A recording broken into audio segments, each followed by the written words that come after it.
Good evening, everyone, and welcome to the 59th webinar in this series, Rethinking Cities. Before moving on to today's topic, a brief background about this series. Following the nationwide lockdown imposed after the first wave of the pandemic in June 2020, we in INHAF saw an opportunity to organize a webinar series on the theme, Rethinking Cities.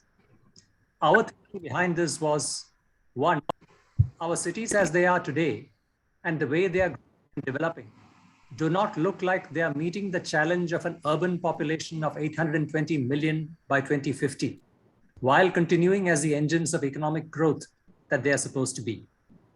Two, governmental efforts alone are not adequate to ensure healthy, livable, productive, inclusive, and sustainable cities. And three, wider society has the required skills, expertise, and know-how to contribute meaningfully in the search for new approaches and solutions. So it is perhaps for the first time ever that such an effort has been organized to take the urban transformation challenge to the people. So this webinar series is seen as feeding into a citizens' urban initiative, City URI, by getting to know more individuals, organizations, and institutions through engagement with the webinars for their skills, expertise, experience, and interest, thereby building a support constituency, using a part of the webinar outputs as startup material for activity for urban transformation, and thereby presenting City URI as a public cause, getting a message across for a wider societal ownership of meeting the urban transformation challenge. So in the last 14 months, we have completed 58 webinars over themes as varied as cities, urbanization and the pandemic, homelessness, informal settlements and housing, informal livelihoods in the city, urban poverty, governance and finance, urban ecology and sustainability, water, sanitation and hygiene, sustainable mobility, gender and cities, youth and cities, heritage conservation, and architecture and planning education. Some 300 urban experts, professionals, specialists, and community groups have shared their views and perspectives on these multiple urban themes and sub-themes.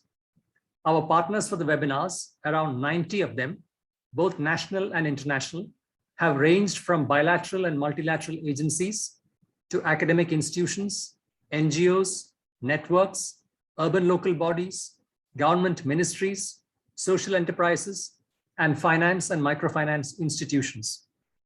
We have till now more than 1.5 lakh views live on Zoom, Facebook, and YouTube. These webinars will continue to be an integral part of INHAF's work in the coming years, at least 2 webinars a month, to continue our engagement with civil society and to build a citizens' urban initiative, City URI.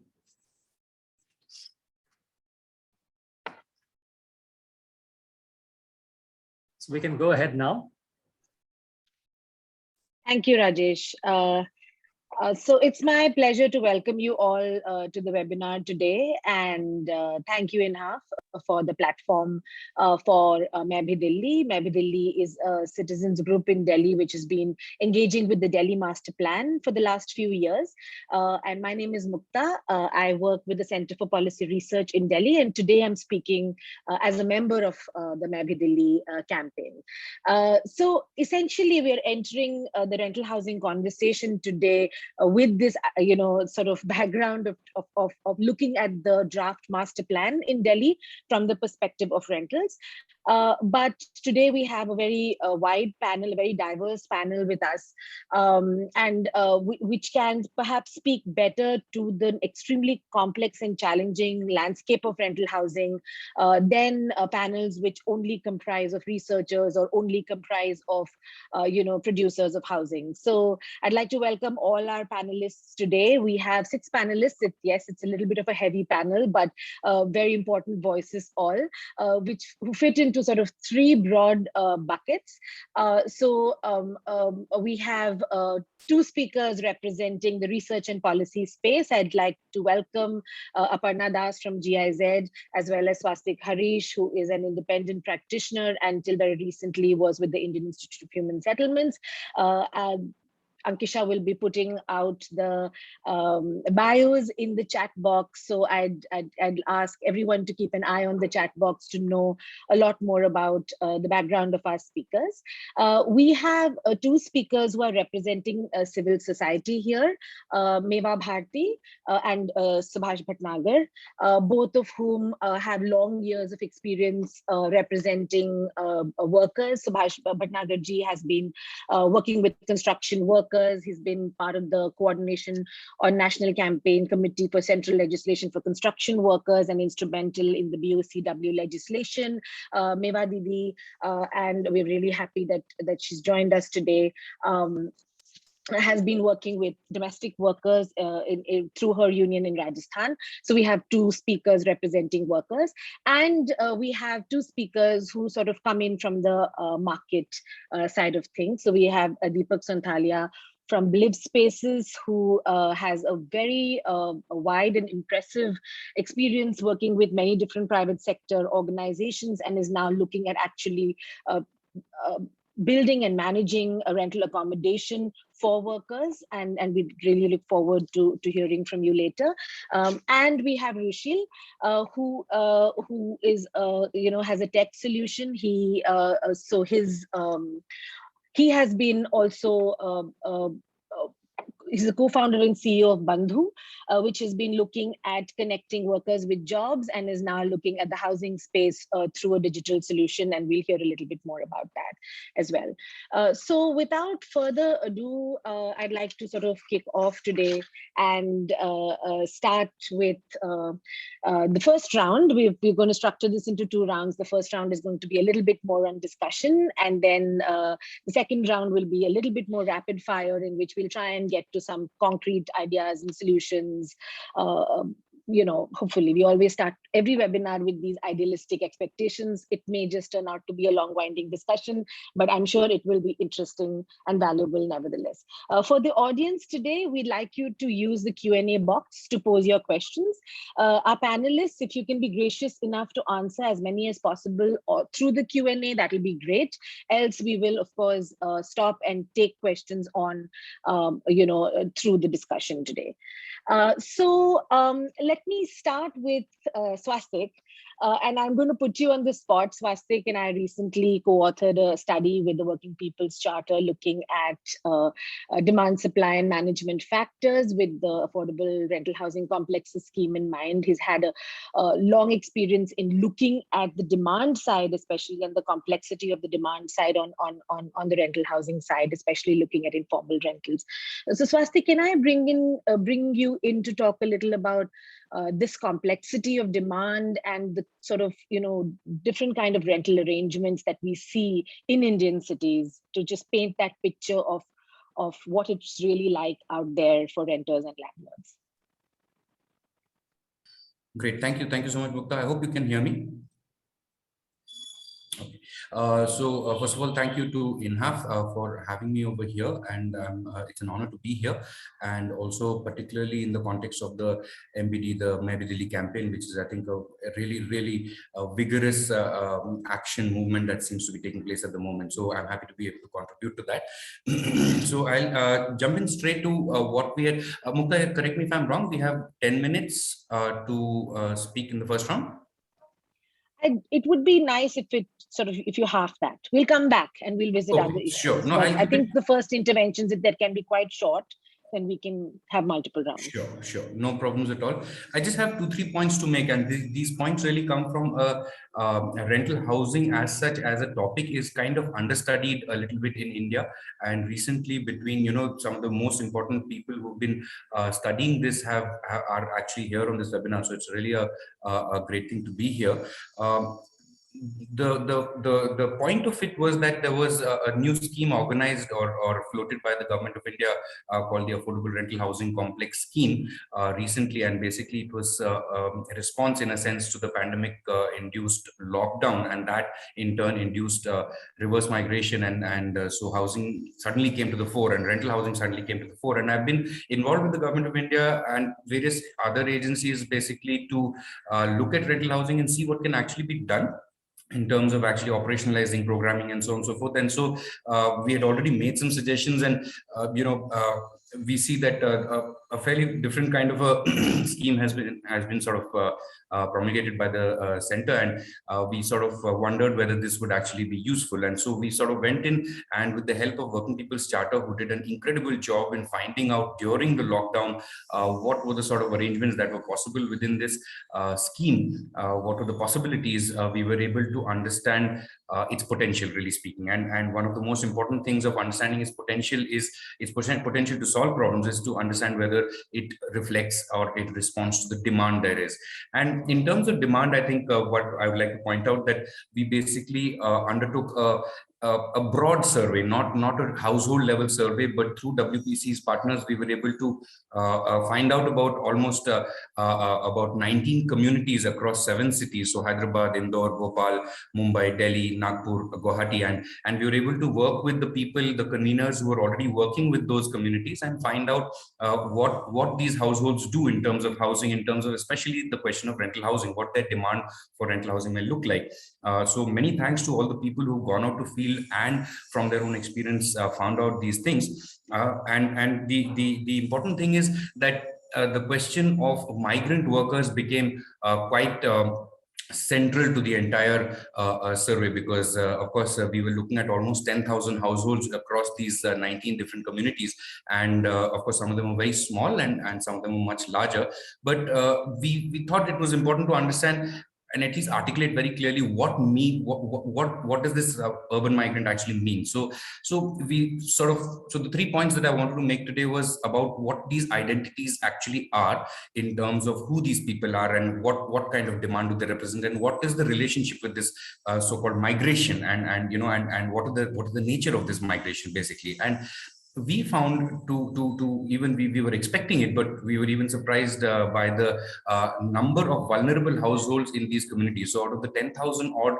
communities, 10,000 odd households that we were able to assess, basically look at from outside, we found that a large majority, overwhelming majority, in fact, were scheduled caste households or scheduled tribe households or Muslim households, and within them there were a lot of women-headed and transgender-headed households. So what that means is that there is an existing, let's say, almost an existing architecture, a system of discrimination and vulnerability that is reflected in the most marginalized kind of communities, and these are the people who have obviously the worst conditions of housing, because it very much is a part of this phenomena of discrimination. And within this, we found, of course, almost a third were living on rent within these 10,000 households, but another third or so were actually living on land which they had no claims to. So in a sense, if I was to say that the renters are the people who are representing demand for rental housing, I would say that actually stretches to another 35% people, 35% of these households who were on lands which they had no clear title to, which means that they also represent a certain kind of demand. So a certain kind of demand for housing, whether it is on rent or ownership basis or whatever it may be. So which means that out of these 10,000 odd households, there were nearly 2/3 which actually represent the kind of demand that is there for rental housing. And that's a huge number. If we take it as an average or even as a ballpark number, it's a huge number. And of course, the schemes that we have at the moment are nowhere near that kind of a size. Now, most of them also basically, at least about 30% or maybe about a third, considered themselves to be permanent residents, which means they've been there for a long time and had possibly an aspiration of owning a house in the particular city that they were living in. And about half of them were long-term migrants, in the sense between 5 and 10 years they had been in the city, and that would mean that perhaps they intended to settle in the city. And it is impossible to say, because it is not even clear to a household themselves whether they will be here permanently or they will go back, or if there is a back to go back to, etc., and so on and so forth. But at least a clear 20% of these households were short short-term migrants who were here for work and represent the direct demand for rental housing. So the question of work therefore becomes really, really important. And of course, majority, in fact, the vast majority, in fact, there was just a handful of people, households in this entire group that were in formal, proper employment. Most of them were in informal livelihoods, which would be street vending or waste picking. That was a major component, daily wage labor, construction, cycle rickshaw pullers, so transportation, safai karmcharis, domestic workers, home-based work, and so on and so forth. And so it sort of is very let's say blindingly obvious that these people are here for work, and they're not exactly here for housing. They're here for I mean, housing is the support that they need, but the work is what is at the center of their lives. And that was sort of reinforced by the fact that almost I would say the largest percentage of people basically lived right next to or very close to where their actual work was. And the commute, the number of people who were commuting long distance or even mid distances, they spending about 500 rupees a month or so or more on commuting for their work was very, very less. So this gives us a sense of where the question of land and planning starts coming into this. But the third thing I would like to basically just mention over here is that most of rental is structured as a monthly rent question, and it's centered on the idea that rent should be paid monthly or some kind of frequency like that. But because of the informal nature of their work, it is impossible, if not just completely absurd at some level, for people who may be earning on a daily basis or a weekly basis or a monthly basis or a quarterly basis to be actually able to pay rent on a monthly basis. So I don't know if I have time, but I think I'll stop here at the moment. And with just this last sort of my understanding from this survey is that people are not here. It does not, and we have a lot of first-hand experience in informal in settlements and work on housing and so on and so forth. People are not here for the pleasure of being in a Delhi or a Bombay or a Bangalore. These places are not some fantastic places to live in. They concentrate risk and vulnerability in extreme sort of ways. But on the other hand, they also concentrate opportunity and the idea of production. And that's something that we need to be a little careful about when we're thinking about planning and programming things around housing. Thanks, Swastik. I'd like to bring Meva Didi in. Meva Didi, आप video on कर सकते हैं क्या अपना?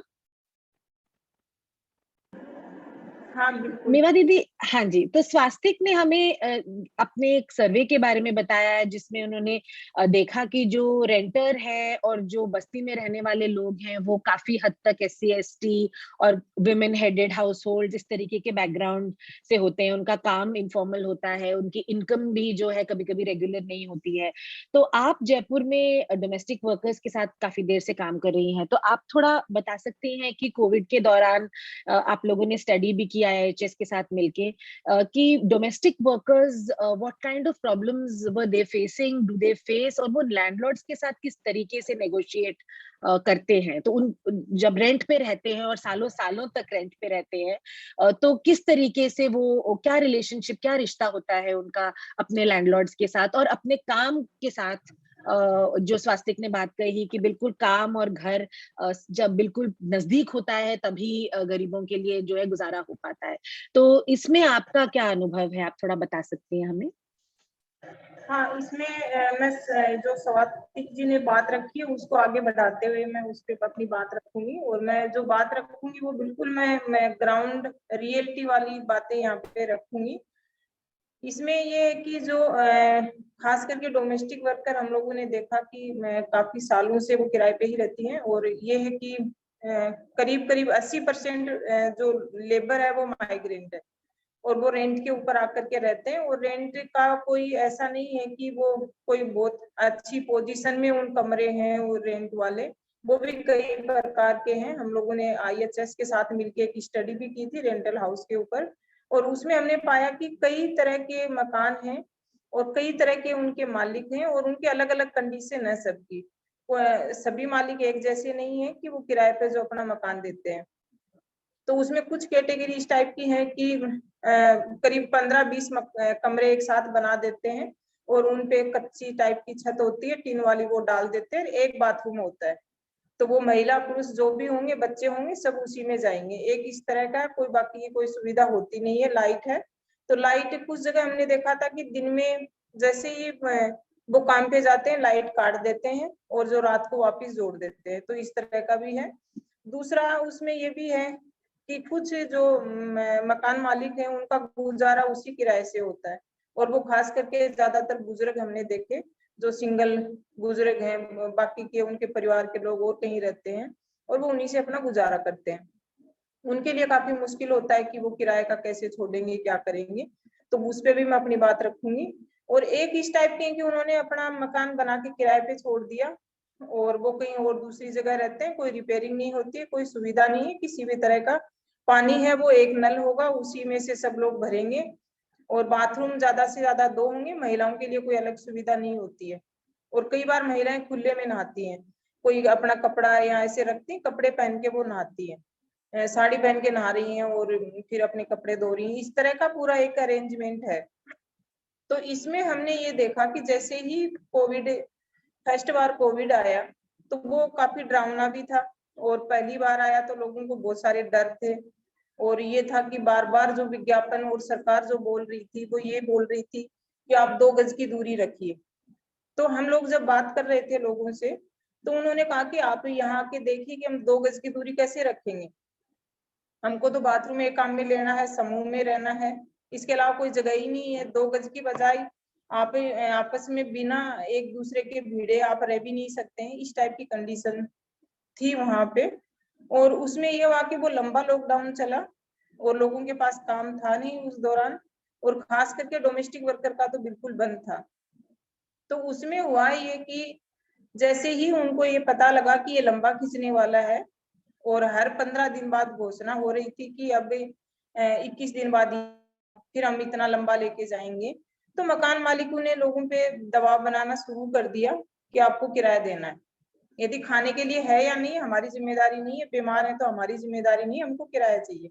और ये काफी संख्या में हुआ, और डोमेस्टिक वर्कर के साथ तो हुआ ही हुआ, बाकी अन्य लोगों के साथ भी हुआ जो लोग रह रहे थे।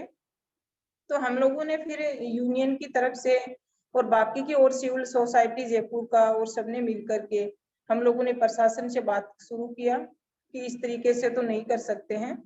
और उसमें हुआ ये कि कई जगह पुलिस ने मदद किया रोकने के लिए कि आप ऐसे निकाल के नहीं फेंक सकते हैं, जैसे होंगे वैसे किराए देंगे। तो हम लोगों ने थोड़ा सा ये देखा कि किसको ज्यादा जरूरत है किराए की, यदि उसका घर उसी से चल रहा है तो हम थोड़ा सोचेंगे, कुछ अरेंजमेंट उनका करवाएंगे कि वो कैसे उधार लेके कैसे भी करें।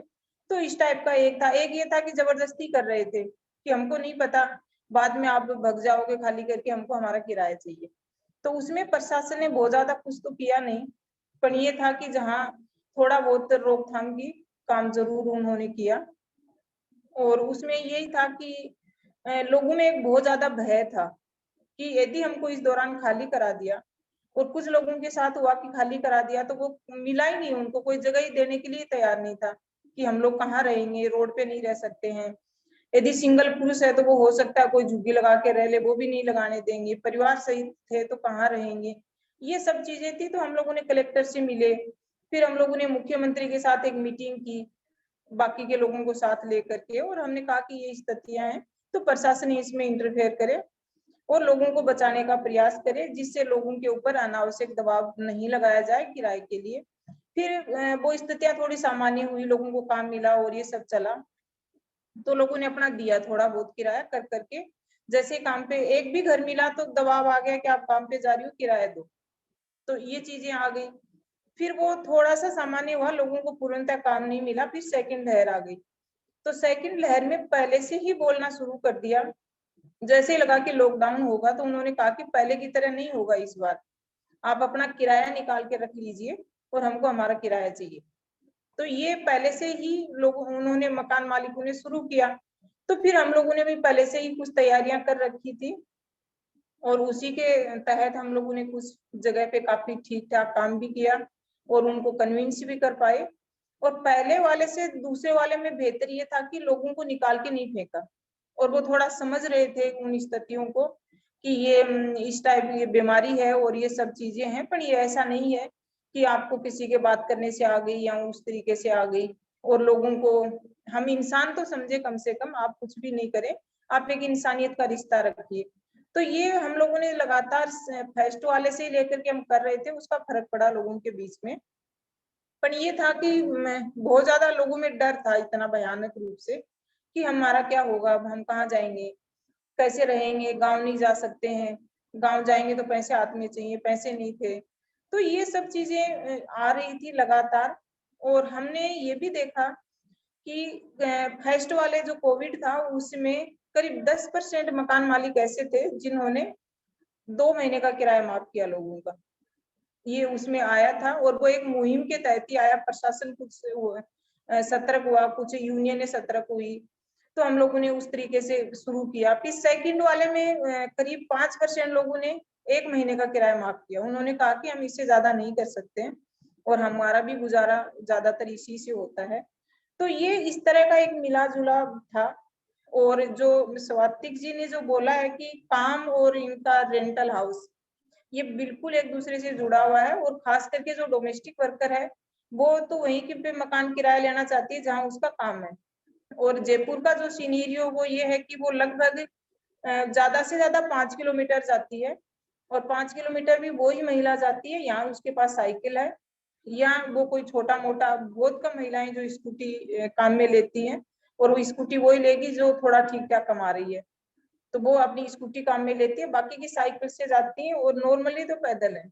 तो पैदल वाली महिला राउंड फिगर 2 किलोमीटर के अंदर में अपना घर पहुंचती है। तो वो कॉलोनी के बीच में होता है, जैसा भी स्थिति में होता है वैसा मिलता है, वो लेती है, उसका रेंट भी हाई होता है। और ये भी है कि रेंट मिनिमम 2,500 से शुरू होकर के, और हमने देखा था कि 7,000 तक जा रहा था। और सेकंड जब कोविड आया तो उसमें जो लोग उस टाइम 5,000 वाले किराए में रह रहे थे, 3 वाले में रह रहे थे, वो बिल्कुल शिफ्ट हो गए थे। हमने 80 महिलाओं का इंटरव्यू किया था बाद में, तो वो हमने देखा कि उसमें करीब करीब 20 महिलाएं ऐसी थी जो पहले अच्छे मकान में रह रही थी, वो बिल्कुल छोड़ करके, और जो टिन शेड के सामूहिक रूप से बने हुए थे उनमें शिफ्ट हो गई। और उनका कारण ये था कि पैसा नहीं है और हम लोग चुका नहीं पा रहे हैं, इस वजह से वो वहां से छोड़ करके उधर आ रहे थे लोग। और यही एक है कि मिला जुला यही है कि ग्राउंड पे जब हम देखते हैं स्थितियां, और हम लोग जब हमारी पॉलिसी में देखते हैं तो वो बिल्कुल काफी अंतर होता है उसके अंदर। और ग्राउंड में ये होता है कि लोगों को एक तो अवेयरनेस नहीं होती है, सबसे बड़ी बात ये होती है। दूसरा ये कि प्रशासन कोई कोऑपरेट नहीं करता है, वो 1-2 केस का मैं कह नहीं सकती हूँ छोड़ करके बाकी का नहीं करता है। बाकी का ये रहता है कि ठीक है, ये तो है, किराया तो देना ही पड़ेगा, ये अपना घर कैसे चलाएंगे, तुमको फ्री में कैसे दे देंगे, ये सब चीजें हैं। जी, thank you, Meva Didi. I think Mevadi brought some interesting points on board. Firstly, to highlight the fact that landlords are also not like one homogeneous kind of a group, that they can also be needy and they can also behave in good and bad ways. And also that state support has been an issue. In fact, Delhi has this High Court case going on about a statement that the CM made about foregoing rents, or the state picking up rents for those who could not pay during COVID, and of course that's not going to go anywhere in favor of the renters. But in that particular case, the interesting thing is that the renter and landlord have together gone to court against the government. So just to highlight that renters and landlords are not always at loggerheads and sometimes face similar problems. I'll come to Subhashji next. Subhashji, I think construction workers have a slightly different story in this, in the scenario of informal work, because they are moving perhaps a lot more than other kinds of informal workers, and have a different kind of a framework for their housing needs. So if you could just come in here, and speak to that, because you've had many years of experience in addressing this particular issue for the construction sector. You're on mute.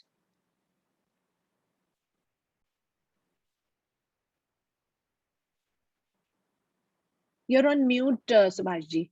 You'll have to unmute first. Yes. Yeah. Now I think you can hear me. Yes, absolutely. I'm thankful to the organizers for giving me opportunity. I don't know all the names, I'm not mentioning much. And I just wish if Ms. Swastik Harish's study we had read earlier, if Meva Bharati's experience I had talked to her and shared with her, because we did not have this sort of rich experience, although we are intensively working with construction workers living in different residential areas. But perhaps the construction workers whom we are working, either they are in resettlement colonies or they are in such Jhuggi colonies where most of them with whom we are working are the owners of the Jhuggi. So they did not face this sort of pressure of rent to be paid, etc. Anyway, I would like to come to the different story of construction workers. I would like to point out that the construction work is the only work where after the work is over, it is the worker who has to move away and the product stays at the same place. While in all other industry, the worker stays at the same place and it is the product which moves to the consumer. So because of this difference, construction is essentially a highly migrated industry. They have to keep moving, keep migrating from one point to another point. This is a difference which should be noted. And therefore, when we thought of a comprehensive social security legislation to give social security and labor welfare activities to the construction workers, we thought of a tripartite board to give this. And what it provided for was a housing loan to the construction workers or housing grant to the construction workers to build their own houses.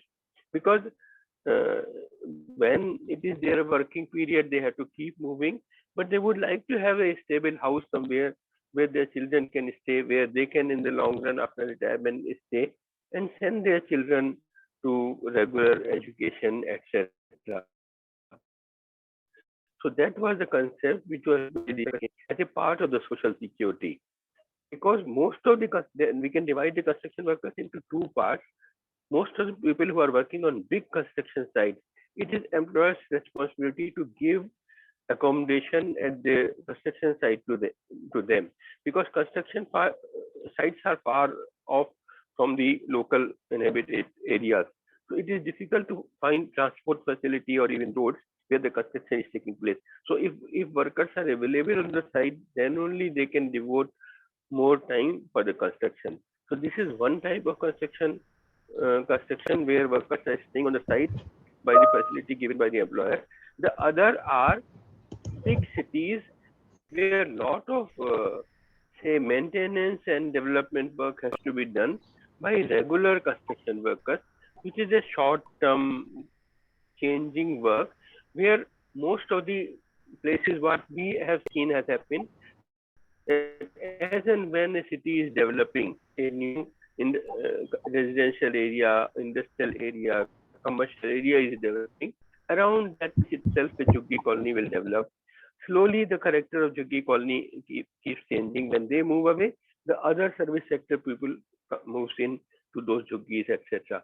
So these are two places, people who form houses around construction area in the form of Jhuggis, people who live on the construction site. And third, what we had planned for them was that the construction workers tripartite board should give them loan to build their regular permanent houses. Now, a new thing is coming. The BOCW Act has been repealed. Some more time, and 4 codes have come into labor. What these new codes providing is very different. These codes have discontinued with the identity card of the construction workers, with workers' contribution to become member of the thing. And what they are trying to push is that a part of the social security money which is being collected by the construction workers board for the construction workers social security should be diverted for the large scale housing construction where the workers can be given rented accommodation. Somehow our union is not in favor of it because we are very sure that there is no place where construction workers can continue living in the long run on rent. This will go to lot of diversion and looting of the money or the social security for construction workers if it is diverted for housing construction. The housing has been responsibility of the employer. It should continue like that. then only it will have a moving nature. The moment one construction site is over, work is over, the new place where workers are shifting, that employer will have the responsibility of giving housing. Then a third employer will have the responsibility. So that system should have continued. What government is now proposing under the Social Security law is spending, say, 10% of the money collected, 10% of the money spent on housing. We feel this is not a favorable thing for construction workers.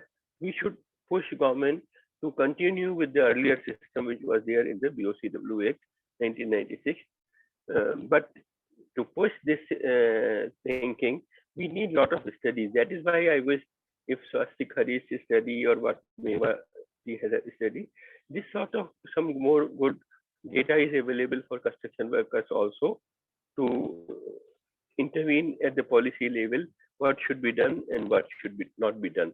To my knowledge, there is not much of a study. We just have the practical experience of working with the construction workers in Delhi, which is not even on big construction sites, which is more in the colonies and the bastis and the slums where they are living and working around the places.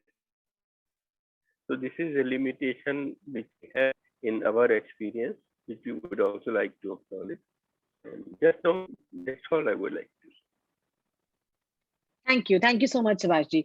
That's quite an interesting perspective, because if we are saying that, yeah, thank you so much.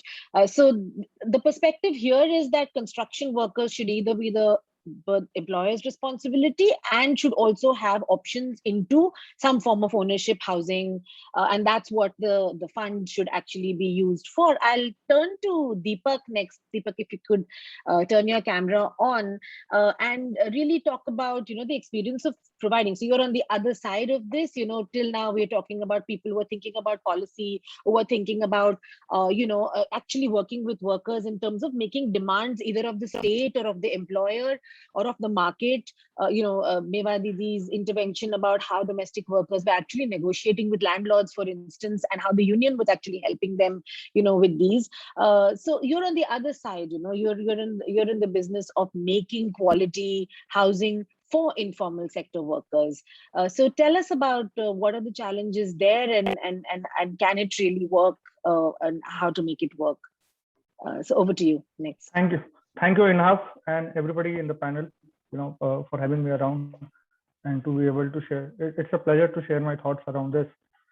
It's a year and a half that myself and my co-founder, we started working on Believe with the aim that we instill a sense of belief in the blue collar workforce across the country.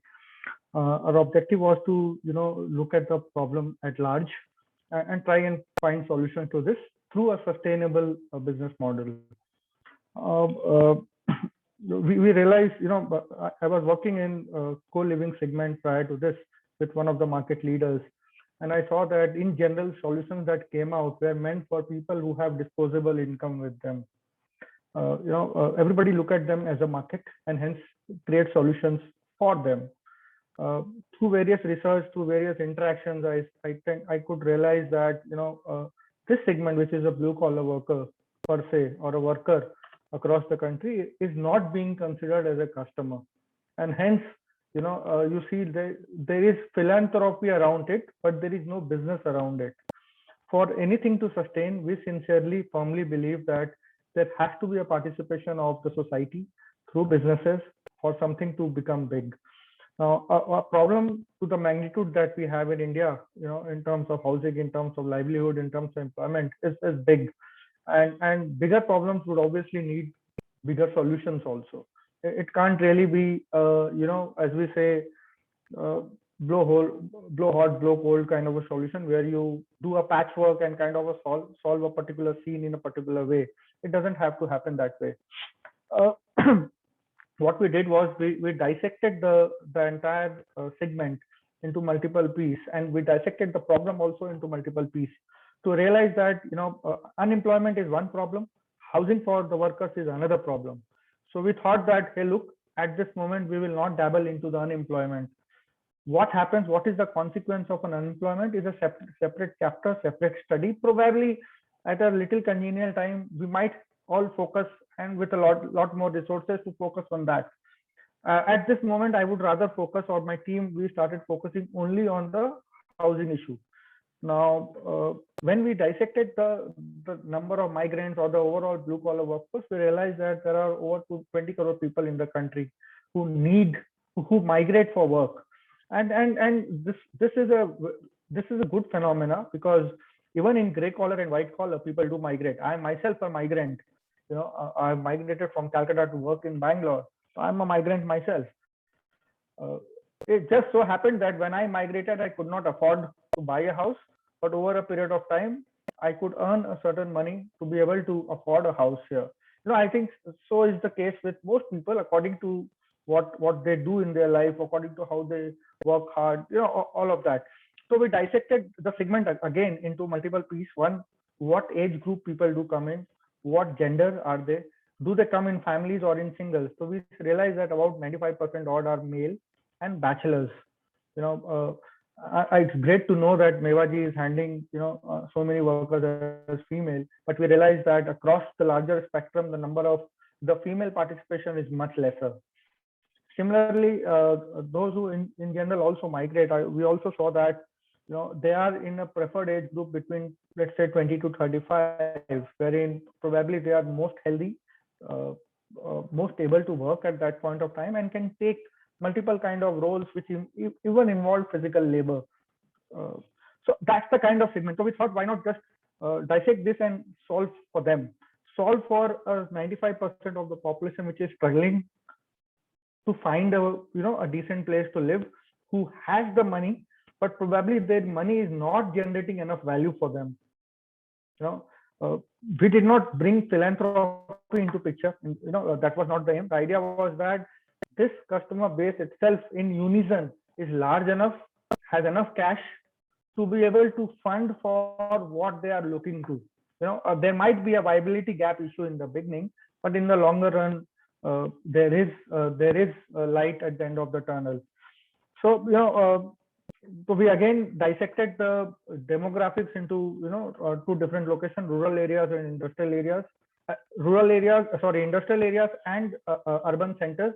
In urban centers, obviously there has been a significant hit because of COVID, and sustainability for workers as well as habitation for them has become a challenge, because there are not enough number of people. Even now, not enough have returned back to the urban centers. So the migration has started yet again, but we still have to meet those numbers, as I see in the city of Bangalore.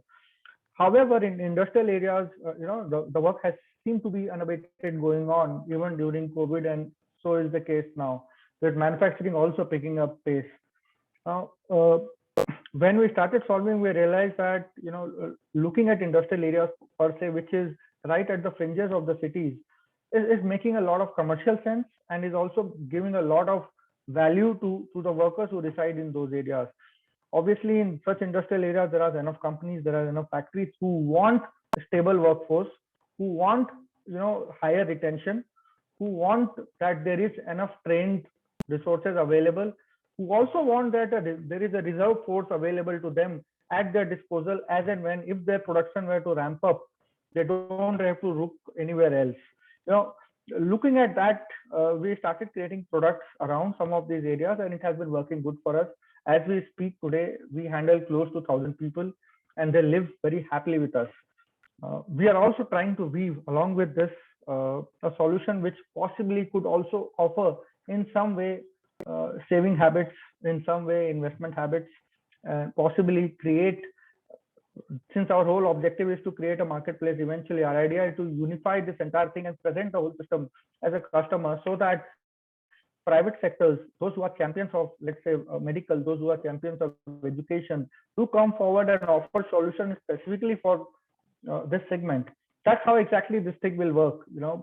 It won't really work with some grants here and there, because that's only going to solve a problem in isolation, but not in entirety. That's my take. And looking at what Mewaji particularly mentioned about the female, I completely empathize with the problems he has been faced with. Like all workers are heterogeneous, so is the case with landlords. They have their different terms. Even different states have different terms. Delhi generally asks for 1 month or 2 months of deposit. Bangalore do ask for 10 months of deposit. there are different terms, different places, and people look at commercial interests. Most of the servicing today from a rental housing perspective is done locally. They are there are local landlords who are able to service. The local landlords may have been born in one village in Bangalore, or for 50 kilometers away from Bangalore, might be sitting in US today, but by all means, all practical purpose, he is still a local. And obviously his expectation on returns is accordingly, based on the development that his village has suddenly seen. And his expectation actually also, goes ahead with that. If this were to be done through an organized manner, through a company, through a corporate, through a setup, the expectation of returns can be capped. It can be created at a meaningful level. And from there on, I think it will become much more congenial to be even able to handle a situation or a catastrophe like what we had with COVID. So, and we try to do something for the women as well. In fact, we are setting up a center for one of the large MNCs wherein 200 to 1,000 odd women employees will likely to stay with us. This is going to be a pilot. We are, while we are very excited to go and service this, we are also feeling challenged because we haven't really serviced this clientele yet. So obviously, probably, I think I might have to reach out to Mewari for that. And I also have a point of view regarding the construction workers. I feel that the construction workers are in general very mobile. They work on a project site A, and then they move to work on project site B. So it's very difficult for me to assume how will they actually end up buying a house. One, buying a house is expensive. Even if you find a method to actually make it inexpensive through a affordable rental, affordable housing kind of a model at cheaper credit terms. But the fact remains that the key reason why they are in the city is because they need a job. It's not because they need a house. So if the project site were to move, what will happen? Will they stay in their house or will they go out for the job? So how many houses shall we keep giving it to them? I have one point of disconnect on that front. Maybe I may not have understood it as well, but I'll be more than happy to understand the real problem here. And if there is something that one can sync up with, that's my 2 cents on this. Thanks, Deepak. I think you bring up some interesting points, and before I move to Rushil, I'd just like to sum up. So firstly, you're talking about the fact that scale is a factor, that bringing in organized players who can scale is an interesting way to look at the issue, and it's something that you see as a plausible way going forward. You also bring about this issue of linkages with employers, and I think we've had a history in India of employer constructed and managed housing. This is now like a 2.0 of that, where the employer is the demand. It's like a demand aggregation sort of a situation for somebody like you. So those are interesting things, and of course the construction worker point, and the point about the trajectory of housing, and at what point of time does somebody stay a construction worker all their lives if they have worked 20 years in construction and then want to buy a house and do something else. So I think those complicated issues of what is the lifespan of a worker and very hard manual labor, how long can you actually do it? So from the workers movements you'll also hear a lot of that. So it's just something for housing providers to keep in mind, that people may not be wedded to a particular sector, or the jobs within the sector may change as you grow older, etc.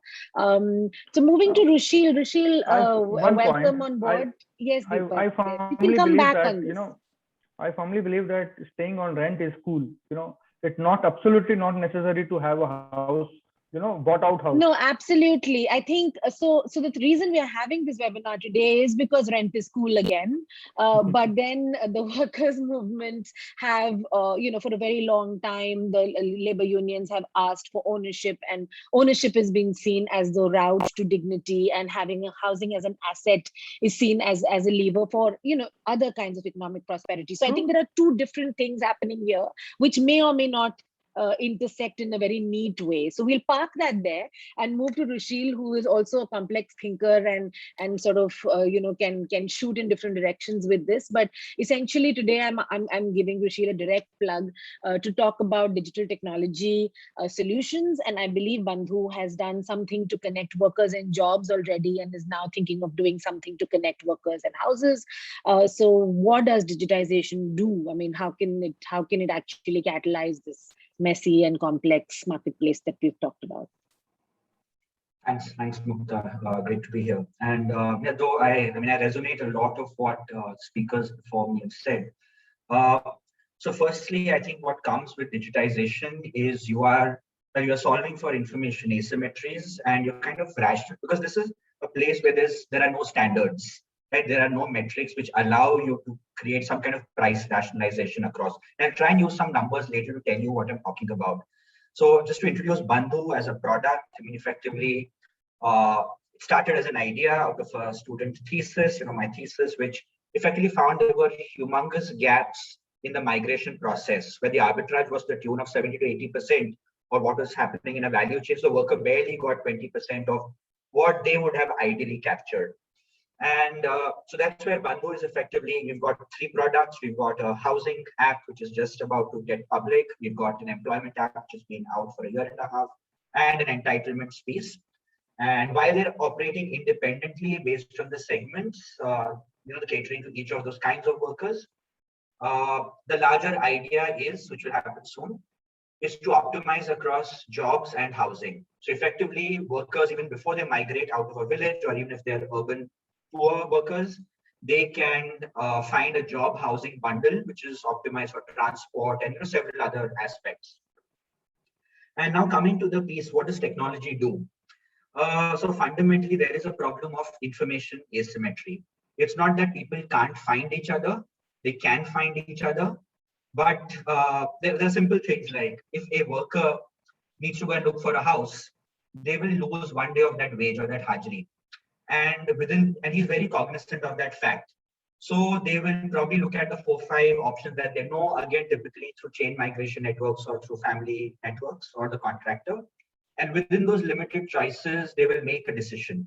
Again, there are segments, right? There's a single male migrant who's typically coming with 4 or 5 other male migrant workers versus someone who's coming with a family. Now, coming with a family is creating a cliff.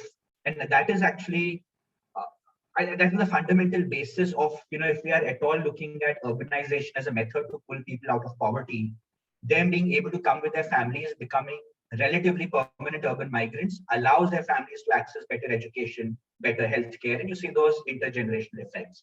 As a single male migrant, it is not that easy. So now to talk about pricing. So because we work quite a lot in Ahmedabad, the absolute lowest hanging fruit is for workers who come and camp on open lands. And to camp on an open land, they pitch a tent, tarpaulin or a plastic sheet. They are charged 500, maybe 700 to 1,000 rupees for that space of 10 by 10. No facilities provided. If you start to put a number to it, 100 square foot tent, 1,000 rupees a month, you're looking at 10 rupees per square foot per month. The same worker, if they go to an informal settlement or a low income area, they get a room which doesn't have any attached toilet. It's a common toilet. They will pay something like 3,000 rupees a month as rent for that entire room, because it's split by 5 people. So one room, 100 square feet again, 3,000 rupees, 30 rupees per square foot per month.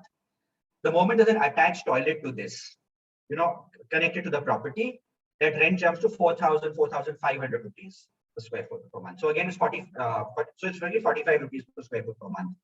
Now, you see these massive changes which are coming, and you compare them to houses that people like us rent in the formal sector, it's very often not more than 20 rupees per square foot per month. And this is where we're saying that we have no idea of how these metrics are. If you start talking about hedonic pricing or a hedonic model for all of these things, what components should contribute how much to price? So the first thing that technology does is starts to standardize each of these facilities. Are you allowed to cook or not? Is there a toilet or not? How far are you from a bus stop? Because if you're not, you have to pay 20 rupees to the chakra or the local transport guy to get you there. So it's an added daily cost. So all of these things have to be kind of normalized, and then you present your pricing. And our idea was, the moment we start to make the market more transparent, that people can compare across, they will start to jump across to formal markets. So this is what we already started observing. So just to compare, 1 BHKs for industrial workers are renting around 6,000, 5,000 rupees per square foot per month.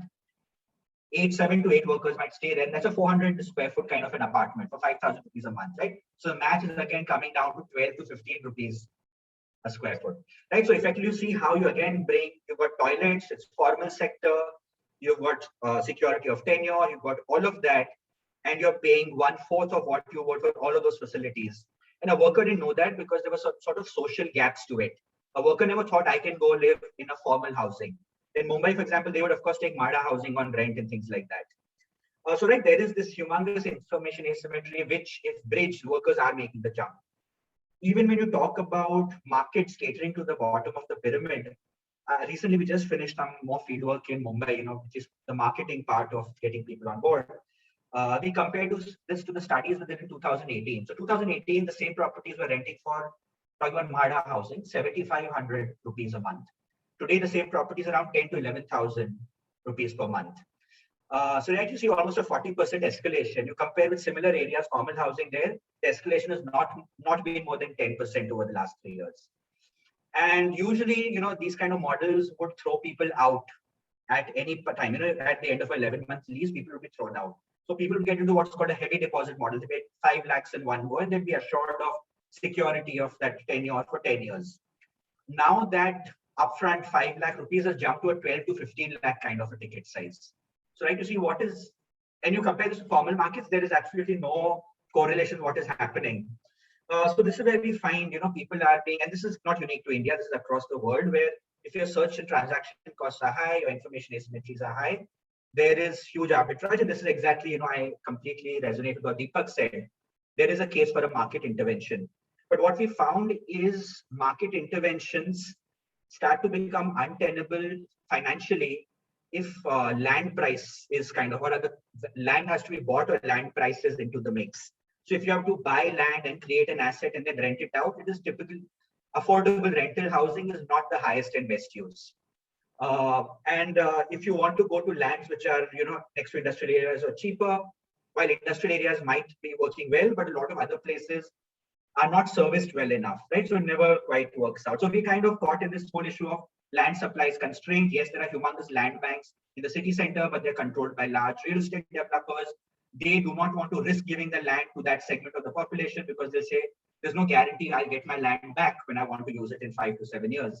So, there's several interplaying factors, and we feel that standardizing and creating, kind of digitizing this entire process is working well and is probably the solution. And places like Mumbai, we found people already jumped into things like UPI for payments. People are even getting lawyers involved to sign these rental leases when they're paying these large amounts. So the fear we thought earlier, that people might be scared of the taxman, that doesn't seem to be apparent anymore. Either they are complying or it doesn't seem to be an issue. So this is where we also see positive trends for the future, for digitization, for financial inclusion. Because see, at the end of the day, as Deepak may also agree with me, their cost of capital is at least 5 times what we find in the formal sector. And the process of creating data points for them, having transaction history, brings down their borrowing cost, be it a petty landlord who wants to do a housing upgradation or whether it's a worker. So this is kind of where we are playing within the whole migration ecosystem and hoping to, create some value through that transparency. Thanks, Rushil. That's really, I thought that brought a lot of clarity and rounded out a lot of the open ends that many people had left out. And the idea that, are there ways in which the land costs can be set aside or can be non-considerable for the purposes of rental? It's a really good question to segue to Aparna, who's worked on land markets, housing issues for many years now. But specifically looking at, Aparna, you've studied the question of rentals not just in India, but there are empirical studies and surveys you've done here, but you've also looked at what's happening internationally, especially in other contexts in the global south. How does all this sound in terms of, they're hardly novel problems. These are problems that other countries have also faced. So what can we learn? What can we bring in? What resonates from examples happening elsewhere to solve these issues? Is the market, is there a way the market can play a role? What role does the state typically play? I'd like you to come in on that, please. Yeah, thanks, Mukta. I'm just wondering, क्योंकि ये पूरा काम जो हो रहा है अभी वो मैं भी दिल्ली में हो रहा है. So maybe Mukta, if you allow me, I can switch over to Hindi. Is that okay? मतलब मैं हिंदी में बोलना Yes. चाहूंगी या फिर हाँ, बोलिए, बिल्कुल बिल्कुल, no problem.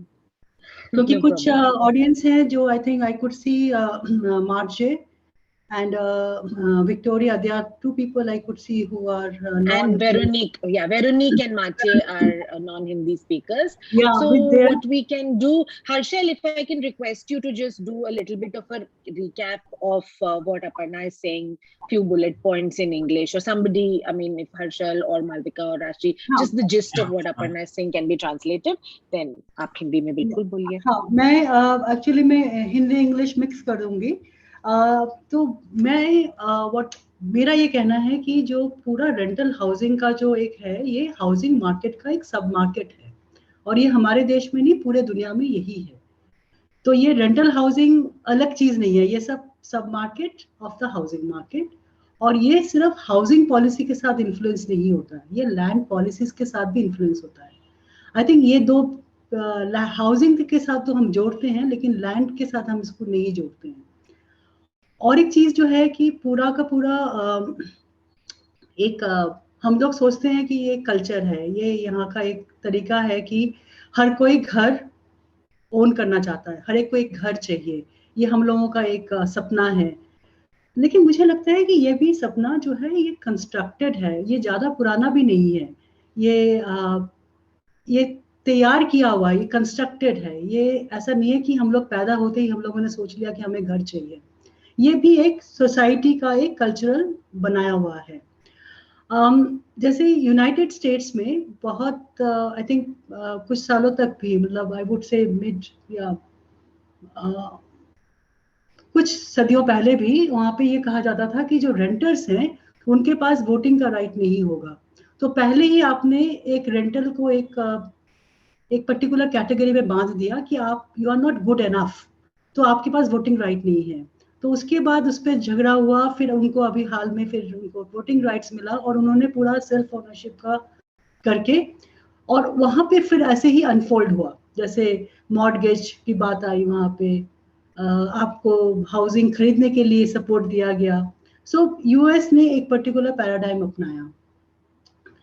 As recent as in 1980s UK में भी ये बिल्कुल रेंटर्स की सोसाइटी थी, लेकिन वहाँ पे रेंटर्स की जब सोसाइटी थी 1980s में, जब उन्होंने अपनी पब्लिक पॉलिसीज, हाउसिंग पॉलिसीज को चेंज किया, उन्होंने कहा कि आप रेंट टू बाय करिए। सो एक कन्फ्लिक्ट पैदा हुआ। एक था कि सरकार कह रही थी कि आप अपना घर खरीदिए, हम आपको सब्सिडी देंगे, और दूसरी तरफ ये कहा जा रहा था कि आप किराए के घर में रहिए, जो कि एडिक्वेट नहीं था, क्योंकि उसमें फिर रेंटल कंट्रोल एक्ट आ गया, वो घर मेंटेन्ड नहीं होते थे। इस कन्फ्लिक्ट से एक पॉलिटिकल एक बन गया कि हर एक को अपना घर चाहिए। ये एक हवा चली, एक लहर चली, और सबने ये मानना शुरू कर दिया कि हमको अपना घर चाहिए। अगर आप वो वाले सोसाइटी में देखिए, जो कंट्रीज हैं जो कि बहुत डेवलप्ड कंट्रीज माने जाते हैं इकोनॉमिकली, जैसे जर्मनी है, स्वीडन है, नीदरलैंड्स है, ये सब लोग जो है किराए पे रहते हैं। यहाँ पे ऐसा क्यों नहीं होता है कि इनको अपना घर ओन करने की इच्छा होती है? तो मेरा हाइपोथेसिस यह है कि शायद वहाँ पे लीगल सिस्टम्स बहुत स्ट्रांग हैं, तो रेंटर और लैंडलॉर्ड के बीच में जो संबंध है वो इक्वल फुटिंग में है, मतलब जो रिलेशनशिप है वो आई लेवल पे है, और वहाँ पे लीगल सिस्टम रोबस्ट है। तो एक दूसरे की जो ग्रीवियंस है, एक दूसरे की जो शिकायत है, उसको हम लोग एड्रेस कर पाते हैं। हाल ही में सुनने में आया है कि ये भी वहाँ पे परिवर्तन हो रहा है इस पे, like it is not as good a story as we were believing in it. लेकिन हाउसिंग मार्केट अगर ज्यादा स्पेकुलेटिव नहीं हो तो घर ओन करने का, उसमें इन्वेस्ट करने के शायद इंसेंटिव्स भी कम हो जाते हैं। सो ये भी एक मानना पड़ेगा कि एक तो है कि सपना दिखाना कि आपका अपना घर होगा, दूसरा है कि कितना स्पेकुलेटिव है वो मार्केट। अगर आप वहाँ पे 30% का आपको इंटरेस्ट मिलता है, तो ऑब्वियसली और कोई अगर जरिया नहीं है इन्वेस्ट करने का, तो शायद ये वाला भी हम कर सकते हैं। अगर मैं स्कैन करूं हाउसिंग पॉलिसीज, हार्डली 3 या 4 कंट्रीज ऐसी हैं जहाँ पे बहुत एक्सप्लिसिटली मतलब कहा जाता है कि रेंटल को प्रमोट करिए।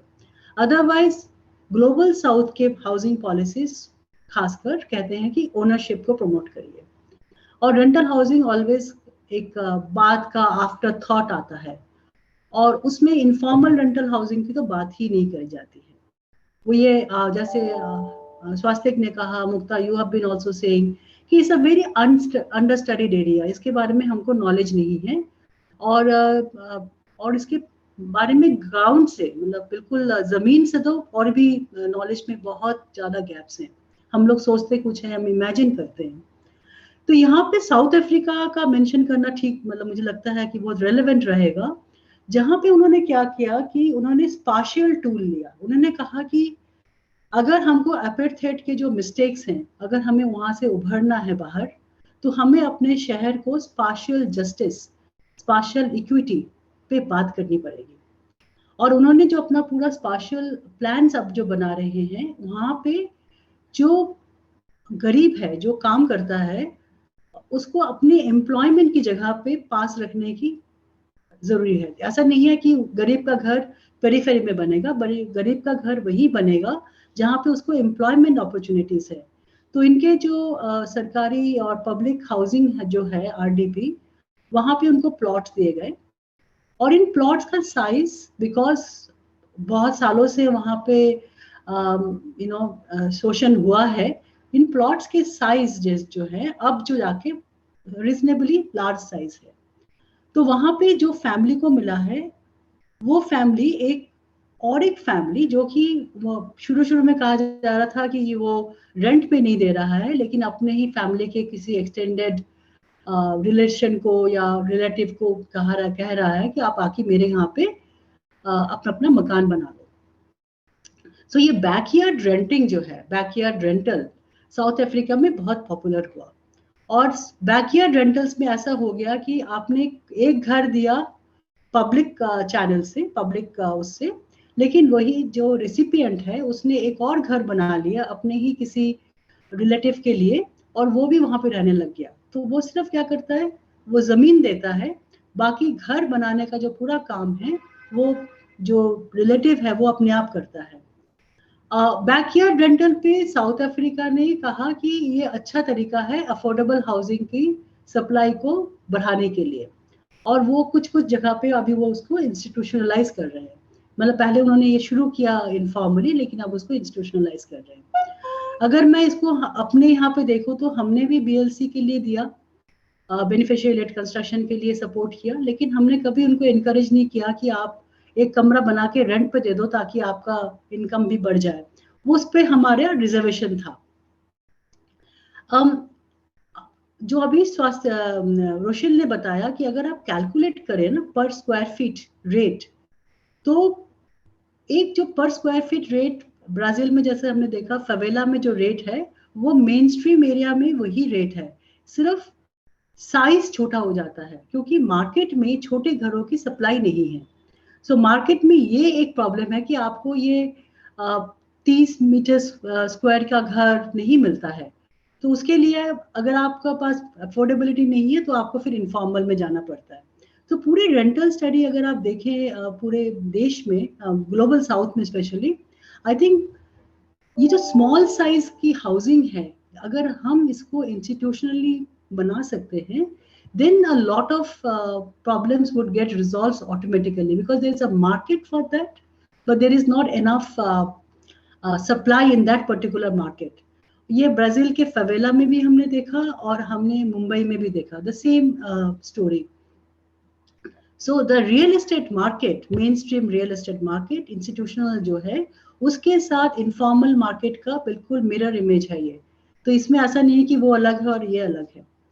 और एक और चीज जो I think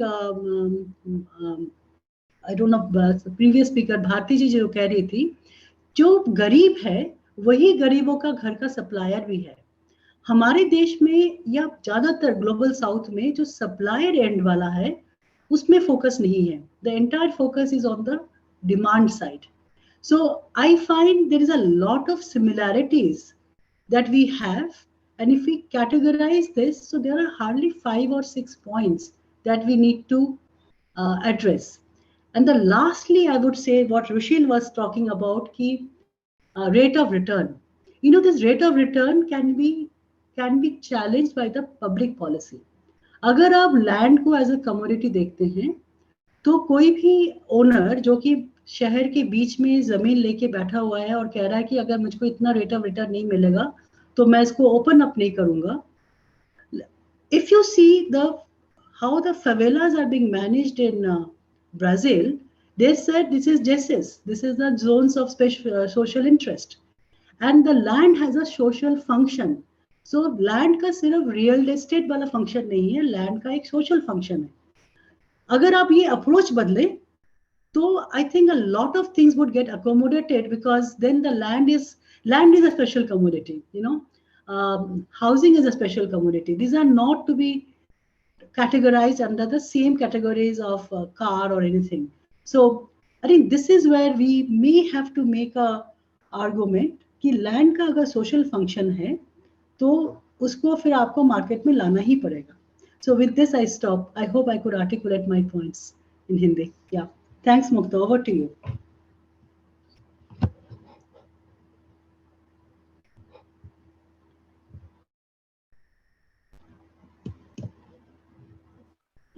Mukta, sorry. No, I'm back. I momentarily lost internet. Thanks, Aparna.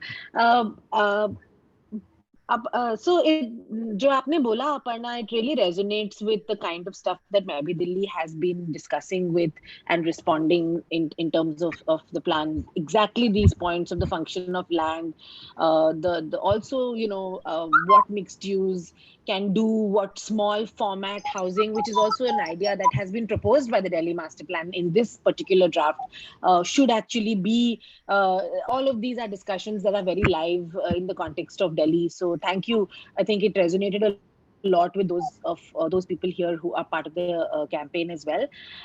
There are some questions. So I know we had discussed doing a second quick round, but I think it might be nicer to engage with the questions that have come. तो मेवा दीदी आप यहाँ हैं ना? आपके लिए 2 सवाल आए हुए हैं, अगर आप आंसर करना चाहें तो.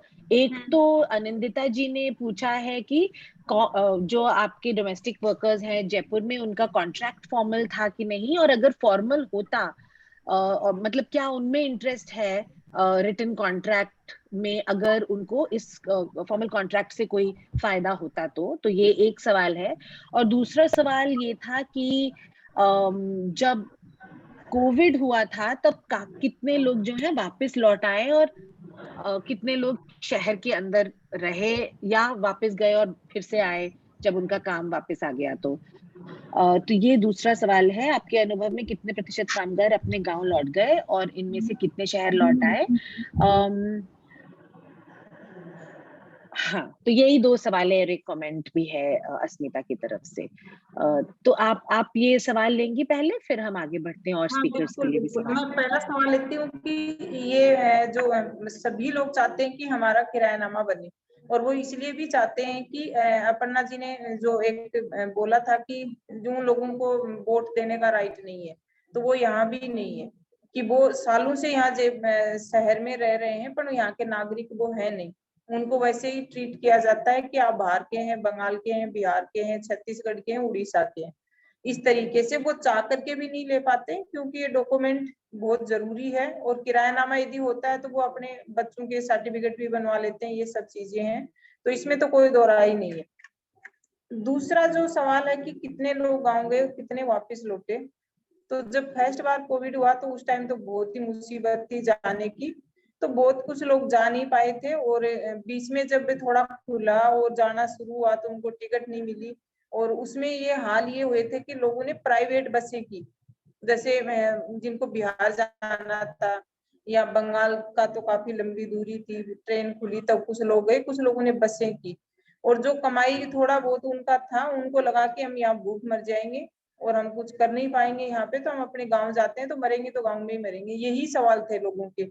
जब वो बड़ी संख्या में निकल रहे थे, हम लोग रेलवे स्टेशन पर, बस स्टैंड पे, और हम लोग काफी सारे लोग उनके साथ थे उस टाइम, तो उनके यही थे. फिर वापस जब वो लौटे तो थोड़ा सामान्य स्थिति हुई, तो ज्यादातर लोग वापस आ गए. पहले लग रहा था कि नहीं आएंगे, वो आए वापिस। और आकर के वो कुछ लोगों को तो किराए का मिला, कुछ लोग रिश्तेदारों के साथ रहे, ऐसे करके वो वापिस थोड़ा नॉर्मल होने में काफी टाइम लगा। जब सेकंड बार कोविड हुआ उस टाइम लोगों को अंदर से दहशत तो थी, पर वो इतना ये लग रहा था कि लंबा लॉकडाउन नहीं होगा। लॉकडाउन के साथ उनकी धड़कनें ज्यादा बढ़ती हैं कि लॉकडाउन हो गया तो सब खत्म होगा। तो सेकंड बार गए और खुला हुआ भी था, फिर ज्यादा लोग नहीं गए, बहुत कम संख्या में गए। और अभी वापिस ज्यादातर लोग वापिस आ गए हैं अपने काम पे और काम कर रहे हैं। उसमें उनको अभी वो ये जितना मिल रहा है उतना कर रहे हैं, पहले जैसी स्थितियां अभी नहीं है। यही है। Thank you, Mewa Didi. Subhash sir, there are questions for you actually. I mean, one is from Asmita. Are you here, Subhash ji? So Asmita's question is, on the BOCW, and you were talking about, with reference to what you were saying, with which authority or organization does the responsibility for spending BOCW funds for building the proposed housing lie?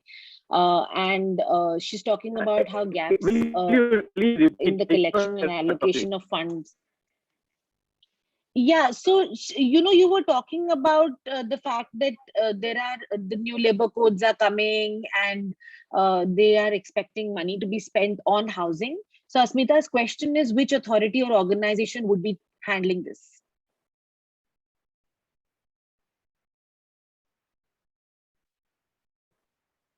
Did you hear me? I guess he rejoined. He's not connected. Okay. If you can continue with somebody. Yeah, so Anand has a question, I think, which is broader, but about construction workers, about how the demography of construction workforce has changed.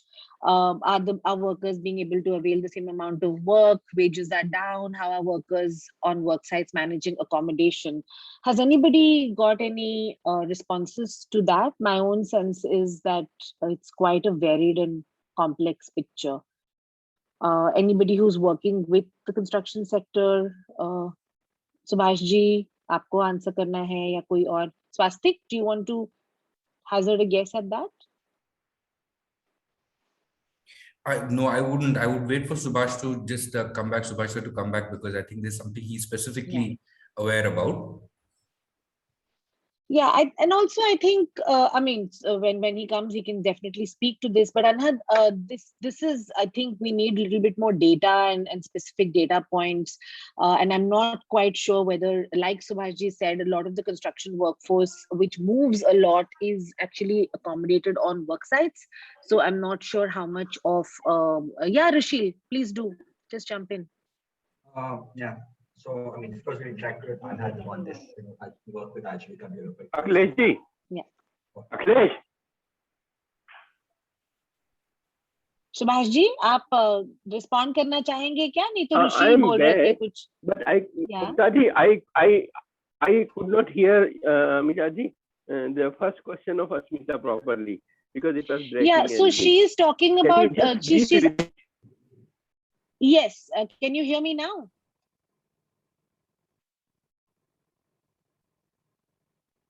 Can you hear me now, Subhash ji? There is internet connection. I think there is a connection issue at your end. So we're going to move on to Rushil, who's answering another question, and then if your internet is stable, we'll come back to you.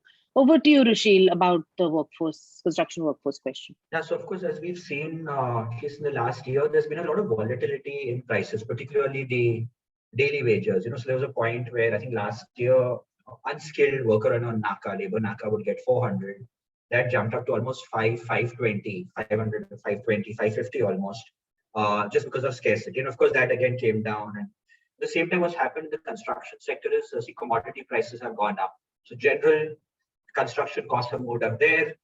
Cost of capital, of course, as an issue, RERA came in, that has dramatically changed things around. So we interestingly see a lot more demand for machine operators. So crane operators are in huge demand. Crane operators used to make 25,000, 30,000 till last year. They're now commanding almost 35,000 rupees a month. And even if you see in any of your cities, even tier 2, tier 3 cities, the number of cranes you observe have exponentially increased. And a lot of these kind of assets, of course, they're out of reach. So you have unions. So I know of the Banjara caste here. They, as a union, as a community, have bought bulk of machinery, a lot of mechanical excavators, JCBs, or dumper trucks and things like that, which they lease from the community to operate. So a lot of those kind of models also, the industry is moving towards mechanization, tasks that were better integrated with the urban economy because are reaping the benefits. And people who are more seasonal, more vulnerable, continue to they don't have the bargaining power. So to kind of answer that question, yes, we are going to see people being made redundant unless they upskill. And if they are redundant, yeah, the pricing, the wage thing isn't going to go up. And this is from a limited data set we have over the last year and a half. So this also goes, I mean, to bring it back to rental housing, this also means that the demand side of rental is also constantly shifting as we recover from COVID and different things are happening. So that's also interesting, because if you're looking at more demand from folks who are like crane operators and who are doing more mechanized or skilled jobs, then that's a different price point at which they're entering the rental housing market. So that's also an interesting sort of, I mean, it's also interconnected with everything. Actually, that's a point where they can start to participate in a long-term kind of rental market, because construction workers are there to work 12 hours. They will do a 1.5 shift, make as much money as they can, live on the construction site, and go back, for whatever their agricultural seasons. So they are not participants in the rental economy even by choice. Mukta, I could try and answer one of the questions, sure. The other question on the BOCW, because I've had some first-hand sort of interaction with government on the BOCW. And of course, BOCW is a large amount of money. So, I mean, it's not super large. It's a good amount of money in most states, because people have just been collecting and it has been accumulating, and the accumulation is the problem here, because I'm sure Subhash sir knows much better than me, but I know from what little experience I had with trying to mobilize this BOCW fund. We kept talking about it and with various governments, and of course some states like Kerala have mobilized it, have actually managed to untie it from all the inertia it had basically accumulated and start using it, and so has Odisha. But the basic issue in most of the states, I understand, is that the fund itself has become so big or such a large chunk of money that there are too many interests on it. And what is happening is that a lot of people are fearful that once you open the doors to that fund, then whether it is for construction workers or whether it is for welfare at all, people will want to access it for various things, and it will become a very strong sort of political contestation. And that's one of the reasons why, which is very sad, unfortunately, I feel, but that's one of the reasons that people are just keeping it shut, basically.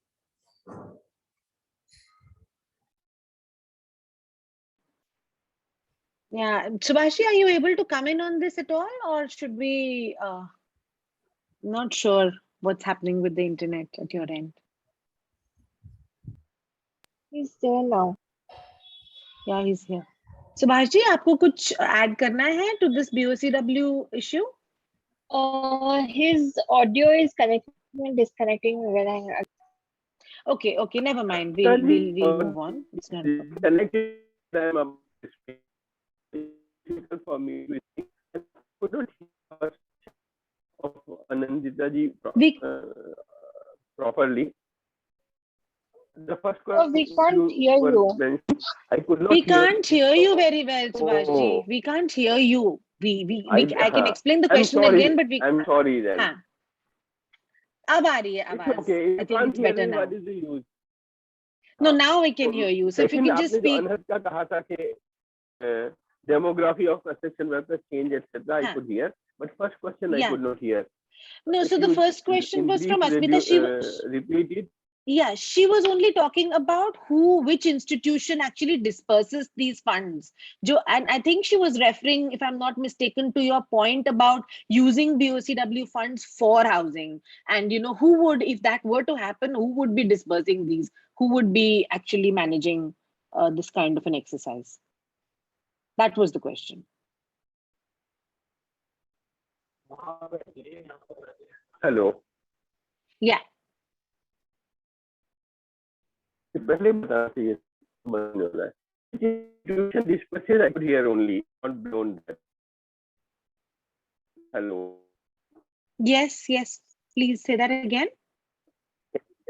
I could hear which institution this, what is the full. Sorry, Subhash ji, बिल्कुल अब फिर से आपकी आवाज cut रही है. So we'll connect offline with this, and then I will, connect with Tasmita and let her know, because this is not, I think, working out very well. So we'll do this offline at some other point. Yeah, I'm wondering whether there are any other questions at this point. Otherwise, there are a few last minute sort of questions that I had in mind for people. So one question was for Aparna and Swastik. It was a planning question on how should city plans look at the idea of rental in India, knowing that city plans have, their own limitations. So what is it that a planning framework can do that can push the idea of rentals, or that can catalyze the market in some way? Any thoughts on that? Quick thoughts, and then a couple of thoughts, questions like that for others, and then we can close. Swastik, after you. No, Aparna, definitely after you. Aparna, your camera is on, so you have to speak first. After you, please. Okay, नहीं, पहले आप. I think Swastik, please move on. Okay, so because the planning discussion is such a tired discussion. Yeah, plan के बारे में exactly. जैसे ही शुरू करते हो, plan पता नहीं क्या करेगा, कुछ नहीं करेगा. Exactly. So this is such a, I mean, for me first as a planner, but also we have these plans, and an enormous amount of energy goes into making plans and discussing plans and debating plans, and we're talking about participation. But eventually, what can a plan do in a market like rentals, where a lot of it is actually happening out of that spatial framework almost. So any thoughts on that, Swastik, quickly? And then I'll just take a minute, and it's a cautionary note basically, because plan पहले भी कुछ in a welfareist mode बहुत कुछ ज़्यादा नहीं कर पा रहा था. वैसे भी it was limited in, it was catching up, it was always catching up with what's going on, and now the plan is turning into literally a financial instrument at some level, and basically it's now becoming about monetization of land, and where can we extract the maximum value, and okay, I'm not saying that that's fundamentally wrong. I'm not opposed to it in a ideological way in that sense, but if we go back to the basic question of production, which is what I was trying to say earlier, that the city is a concentration of places of production, whether they are values of social production or economic production or various kinds of production, and we know that there is enough labor, we know that there is enough capital. The third and the most complicated part of that production, like even Marx used to say, is the question of land basically, and how does that actually come into the picture over here, and that's what the land needs to, the plan needs to identify. But at the moment, I don't see much hope over there, because our master plans don't even have an ownership layer or any kind of rights layer on them. They're just basically land use in a sense, which are really purely extractive without understanding what the history necessarily of that particular parcel or piece of land, what its values may be. And now, therefore, we will hear more and more about TOD or redevelopment or things like that, which are like really taking this financialization question to the next level and saying, we are now not just going to financialize and capitalize on all this, we are going to derive future rents out of it, and that's a problem over here. We need to fight this, literally. We need to fight this, and it has to be brought back down to the values that land can create, that Aparna was in fact mentioning, and it's well known, the social values that land can create through instrumentalizing. Unfortunately, there seems to be the only way, instrumentalizing things like affordable housing zones or upgrading schemes, and just saying that these are areas marked for upgrading and whatever it may be. So, but that smaller investment has to be seen as also an investment. That's the point I wanted to make. Right, and Aparna, just as that flips to you, I mean, responding to what's just happened in Berlin, where you're talking about, of course, it's a very different context, but you're talking about actually taking back rent housing that's produced by a private landlord and bringing it into this social or this affordable use. So here we're stuck with the question of land, but also also there is all the built housing that's already, or the built units that are already on rent, which are not really organized into a market in any way. So over to you, but with that caveat as well. Okay, so I would say the first and foremost is that plans are required. I am not a person who would say that, this, we are a self-organizing society, so let it happen and things would happen. And because especially in a society like ours, which is so skewed in power structure, if we do not have a role of the state taking care of us, or having an institutional plan, whatever form that may be, because it can be a master, Mrs., sister, daughter, whatever plan that you want to give the name, but we really need to have a plan. I should know that what is the plan that my city is deciding for me. And if I think that there's something happens somewhere and some technocrat does it, and I do not know about it, and this information asymmetry and all those stuff, I think those are the problems. Having a plan, I don't think that's a big problem. That's my first thing. The second is that the plan has to capture the smell from the ground. Like if the requirement is having a room of 30 meters square and a zone where I can also work, and I need those special clustering, because having that 30 meters square of room in some periphery where I have to be 15 kilometers away, that would not solve the purpose. Even if you give me a 600 meters square, what would I do with it? It would be lying vacant. But I need it at a particular space. So I am talking about that my plan has to respond to the spatial justice, spatial equity. I need to be within the city. I cannot be somewhere else. So these are the special zones. So, when we are talking about a lot of these instruments like land value capture instruments, I would rather say, let's talk about land value sharing instruments. Why are you saying land value capture? That's land value sharing. And if I am contributing in the city GDP, that we do not calculate at this point of time, but if we start calculating that, and if there is a contribution of this particular segment of the society, then they need to have a claim on the city's land also. So I would say plan is important. The entire thing of the equity lens has to be done by the state administration, by the administration, or the political, somebody who is doing it, because it cannot be left to the market, and the market has to then adhere to it. So it's a steering is being done by the public institution, and then the market obeys it, and market kind of works around it. So you can use any instruments that you think is then proper, right? Like you can have it. The third is it's an urban land. It is not the rural land. So I think there has to be a distinction between the urban and rural land. The urban land is having more of a user value than a ownership value. I think we are stuck up with this user value and the ownership value. If I want to be in an urban, I think having a individual property rights, why all poor wants to have this ownership right, which they cannot after a few generations again establish. I think we need to also explore on different kinds of tenureship, and the plan has to respond to those kind of zonal and the ownership issues. Which is, and last thing is that it is not a spatial thing, but it reflects. I think we should see, who is claiming what percentage of cities' land or housing. Then I think the entire power structure becomes very clear. So one is not saying that you give me more. What I'm just saying is that you give me an equitable share. That's it. That's not, I think, too much to ask for. And the plan has to give that.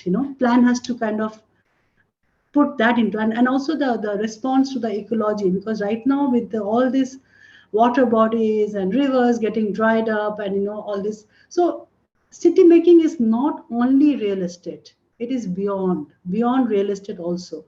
So when we are talking about value, we are not only talking about the realty value, and India's cities lands, like the city land in India is extremely expensive. I do not know whether why we are being, because of other reasons, So this also needs to be then addressed. So I've Thanks, stopped here. Aparna. No, thanks. Yeah. I mean, I'll Kirti bhai, before I hand over to you, I'll just give Deepak a chance, because in this second round, I think everyone else has had something to say. Deepak, do you want to quickly respond to it as an entrepreneur who's, dealing with this from the other side in terms of this, what the state's regulations are, what plans are? How do you actually intersect when you are providing something like a rental housing offering? Does this affect you directly or, indirectly in some way? What city plans are like? There are multiple stakeholders for a city plan, obviously, and there are different stratas of the society. I would expect, obviously, government has to have a role to play in this, and it should be a facilitator to an ecosystem which ensures that there is one equitable distribution of the resources of the state, one, and second, obviously, ensure that there is enough commercialization so that there is a much higher, much deeper participation by various other stakeholders in viability, with enough viability in their respective, at their respective end, to make this work. Otherwise, what happens is there is a lot of sporadic growth that keeps happening around the cities, which obviously does not do any good to anyone. If, for example, government has come out with a plan like ARSC, I feel that ARSC has to be implemented in spirit, with a sense of reasonableness in terms of how to get the land, how to get the fund, which areas to choose, etc., and all that. And either the government facilitates this entire thing with a lot more on ground knowledge, or it leaves it to a set of entrepreneurs who are willing to contribute towards this, because end of the day, it's between formal or informal workers. They are deployed somewhere. It has to be a partnership between them and those who are looking to provide a service in terms of making overall infrastructure better. So to that extent, obviously needed. Yeah.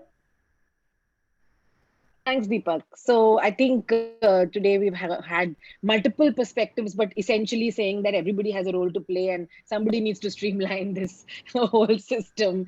Kirti bhai, last word is always yours. So over to you.